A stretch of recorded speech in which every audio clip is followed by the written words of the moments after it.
Le dimanche 6 octobre 2024, les Tunisiens étaient aux urnes pour élire leur président. Au terme du scrutin, le président sortant Kais Saied est donné, sans surprise, vainqueur. Pour cette élection considérée par certains acteurs comme un fossé en faveur de M. Saied avec des challengeurs faire valoir, l'Union africaine avait dépêché une mission composée de 40 observateurs. La mission est conduite par l'ancien Premier ministre du Togo, Komi Solom Klassou. Rien que l'évocation du nom de ce cacique du régime togolais à la tête de cette mission ne laisse guère de doute sur les conclusions. La mission de l'Union africaine note que les élections se sont déroulées de manière normale, transparente et qu'aucune infraction n'avait été constatée dans les bureaux de vote couverts par la délégation, a publié l'ancien Premier ministre togolais sur les réseaux félicitant l'instance supérieure indépendante pour les élections en Tunisie pour l'expertise dont elle a fait montre dans l'organisation du scrutin.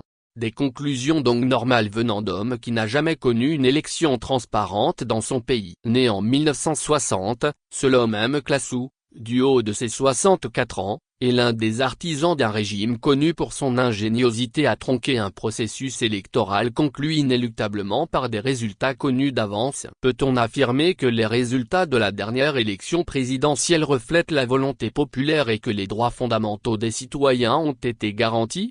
En effet, pour qu'une élection soit considérée comme crédible, elle doit être transparente, ouverte à tous et enregistrer un taux de participation conséquent. Dans le cas tunisien, la participation s'est établie à 27,7% contre 45% il y a 5 ans au premier tour. C'est le plus faible taux pour un premier tour de scrutin présidentiel depuis le renversement du dictateur Ben Ali en 2011. Les candidats qui pouvaient faire de l'ombre au président sortant ont été écartés. Les figures de l'opposition sont envoyées en prison et des organisations de la société civile ont vu leur accréditation d'observation rejetée.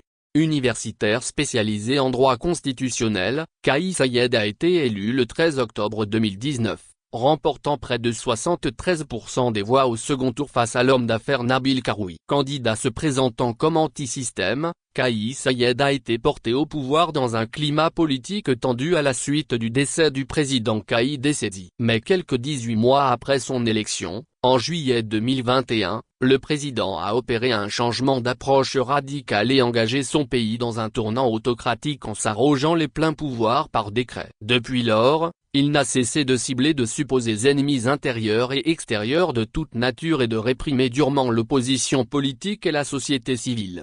Kais Saied a installé dans son pays un régime qui partage de nombreux points communs avec le régime togolais. L'ancien premier Solom Klassou s'est sans aucun doute retrouvé dans son élément. Quoi de plus normal que d'encourager l'enracinement de ce régime avec des conclusions écrites d'avance.